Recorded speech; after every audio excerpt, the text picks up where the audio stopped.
Hello everyone, welcome, Spencer here, and today I want to talk a little bit about Commander Masters. So, new Commander Masters, new Master set, premium set, it's going to be of a high price, let's say. Collector boosters are going to be anywhere from like £50 upwards, that's British pounds, so that's ridiculous. The normal set boosters I imagine are going to be at least £12-13. And the draft boosters maybe a tenner, something like that. It's going to be like 30 quid to draft it, something ridiculous. That's if even local game stores actually get it in. Like where I live, out in the sticks a little bit, the local game store that I have probably won't even get this in. If they're lucky, they'll get one box, which they won't draft. They'll just sell as individual packs. If I drive into the city, then the guys there will probably have a couple of boxes, but I'm not even sure if their guys are running drafts, if they're just saving their packs to sell as individuals. And the reason they do that is to make sure as much as their player base at that store can get the cards and buy the packs, rather than just the few that can spend £30 a draft. So yeah, it just makes it a bit fairer for all. So I want to talk about Commander Masters. Mostly it's because of the cost. In fact, all of it is because of the cost. The other bit is because it's currently a set that's coming out, and it's kind of a topical point to talk about seeing as it's coming out. But it's really made me think about the price of Magic cards. Like literally the fundamental price of these pieces of cardboard paper. You know, these pieces of paper that we hold so dear, that do all these things, you know, the price of these, you know, fetch lands, or, you know, doesn't matter if it's a fetch land, a vampiric tutor, an imperial seal, cruel tutor, grim tutor, demonic tutor, a smothering tide, archivist of Angmar, Mangara the diplomat, Asper sentinel, smuggler's share, smothering tide, you know, all these cards, Force of the Nation, Nanadrain, Swan Song, Flusterstorm. Then you've got Darkside Distortion, Alastor Shepherd, like all of them. What, in their normal non-foil printing, what is the difference in price, in cost? Nothing. They are all fundamentally the same.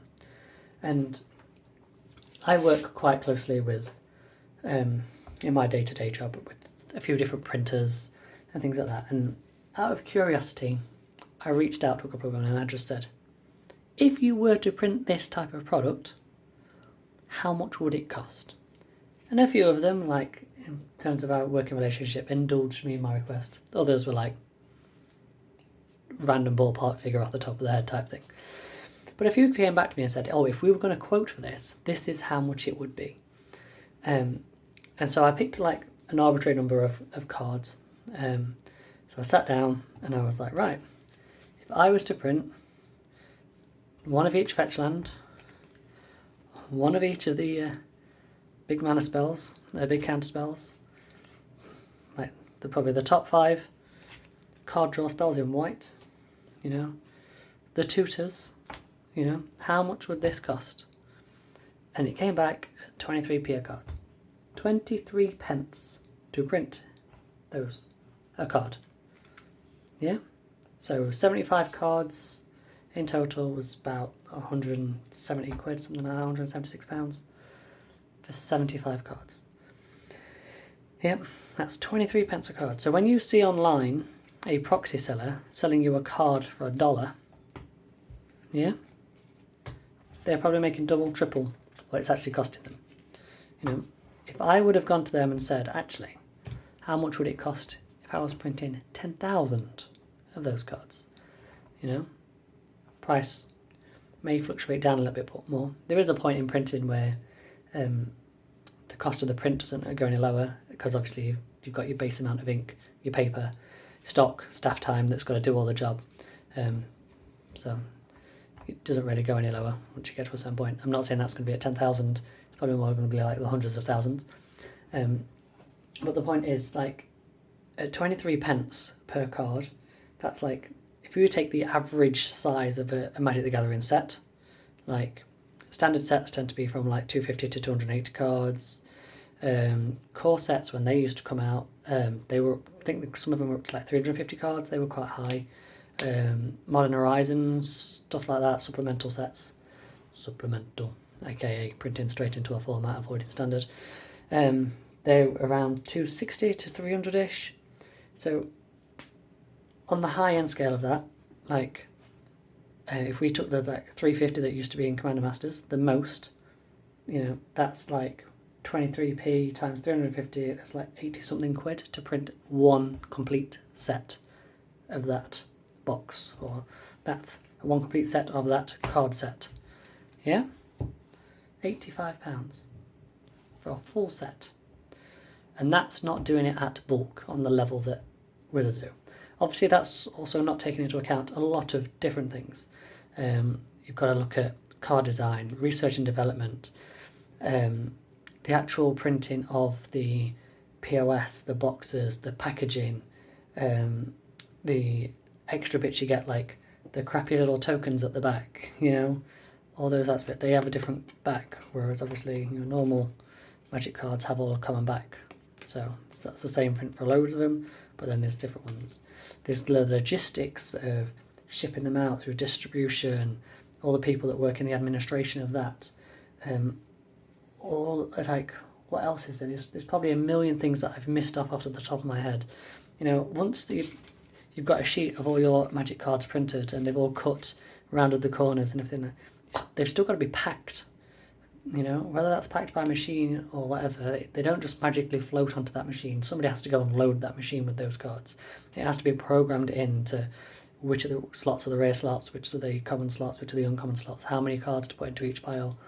It still all has to be done and sorted, There is a lot of cost on top of just physically printing them. I've just quoted a rough cost of 23 pence, because that's what I can do if I drive an hour or two down the road and speak to a friend. I could get those printed theoretically for 23p. But yeah, so the point is that these cards that are all coming out, Capture of Xing Zhao, this 5-mana creature that's never ever been reprinted before. It's currently sitting at $94. As I'm looking at MTG Goldfish right now. It's currently sitting at $94. $94 for that one card. Just play Nexus of Fate. If you want that card, because it does a nice effect that you want, just play Nexus of Fate. It's just better. It's instant speed, not sorcery speed. Yes, it's 2 mana more, but it shuffles itself back into your library so you can tutor for it again or fetch it again in some other way. It's just better if you want to combo off. That Capture of Xing Zhao, it's its first reprinting, but it's it'll probably drop to half the price. It'll drop to 50 quid. It's just ridiculously priced at the minute. And that's the other thing I wanted to talk about is there is a lot of value in this set in terms of, I'm looking at the mythics right now. So you've got Capture of Xing Zhao, Sun Quan, Loyal Retainers, Jeweled Lotus, Dublin Seasons, Ur-Dragon, Great Henge, Archfiend of Despair, Ulamog. Then you've got your Demonic Tutor, your Finale of Destination, Grave Pact. Yep, that's literally the top 10 or whatever it is, and that's from $94 down to $28. Oh, so Grave Pact's $25. That's a big price difference, big price drop. So when people are looking at these estimated values of their boxes and going, actually, it's worth this 600 quid, $600, £300 to buy a box because the estimated value there. No, that's in a few pumped mythics. On average, back when it used to be 36 packs in a box, I think the average was 3 mythics a box. I think how many mythics is in the set? There's 35 something. I think 35 mythics in the set. And out of all of those, there's 25 that are above £12. So if these packs sell for £12 each, £12 each, I think above £10, there's 27 cards in the mythic slot that are above £10. Yeah, so out of those 39 mythics, if you pull a mythic, the odds of getting one above £10-12, pretty slim. Yeah, not horrendous, but pretty damn slim. Where it gets worse is when we go to the rare slot, because the rares is 135 rares, and then of those rares there's 25 or something like that are above £10. So 135 rares and there's only 25 of them that's above a tenner. You know, there's 7 rares that are above £25. 7 rares above £25. Like, in the Mythic slot, I think there's 5 cards above 50. 5 cards above 50. You know, and this is not including the reprint of what's about to happen. This is not including the price drop, which is inevitably going to come. So when you buy the first pack on the release day and you go, I get Xing Zhao at $94, and you go, I'm going to trade it into the shop, and they plug it into their machine, they've already probably seen the price decrease. Yeah, they've already seen it drop to $50 and go, we'll give you 25 for it, mate. You know, we want to at least double our money. You know, some stores don't even buy for that. So it's just, yeah, just be careful out there, people. Yes, there is a lot of good cards for your Commander games, your staples, things like that. But there is also a lot of inflated prices, and you won't get that much return. If you are going to spend £30 drafting this because you want to draft the set and play the set in a draft format, crack on, enjoy yourself. I hope you have a great night. If you are buying this to roll that dice to see what you want, I guarantee you are better off taking that £12 on that booster pack or set booster pack and just going, actually, I just want to buy a Jeweled Lotus. Won't buy any Magic product this month, and at the end of the month, I'll buy a Jeweled Lotus. Jeweled Lotus is currently sitting at $71. It was $100 when it was first printed. You know, once everybody's cracked it open and it's come down in price, you know, it'll probably come down another $10, maybe $15. Yeah? And just think about it as well, like, it would be nice to have a Jeweled Lotus, but does your deck actually need it? A lot of us Commander players, we don't play CEDH style decks. We don't need that Jeweled Lotus to sack to generate 3 mana to cast that Commander. We don't need it, you know? We'll do things in different ways. Yeah? It's like, even like with Dublin Season. Dublin Season is a nice card to have in the right decks, but it's just a win more card. Yeah? It doesn't enable you to do the thing that you want to do. It's just win more. Yeah? Same with Great Henge. You know, Ulamog. It's just a big dumb creature to smash face in. There's plenty of them in green. Just play green. Like, I'm not trying to take away from these cards because they're all special and unique and they do nice things and they have interactions that we as players we like to get involved with. But just let the whales open the product. Let the collectors open the product. Let the game stores that are big enough open the products. Just buy the singles from them. Please, just do yourself a favour, buy the singles. This is another thing I just heard as well. I was listening to Pleasant Kenobi before I started recording this, and he sounded a little bit disheartened in his video, in all honesty, and I really feel for him because he made a point of the fact that this set's still going to sell, and it will sell. It might not be Magic's best selling set, but it's going to sell and people are going to buy it up. And after the whole shebackle with Lord of the Rings, if we as customers and consumers of this product, we say it's okay, we'll spend £500 a box in search of that one rare card.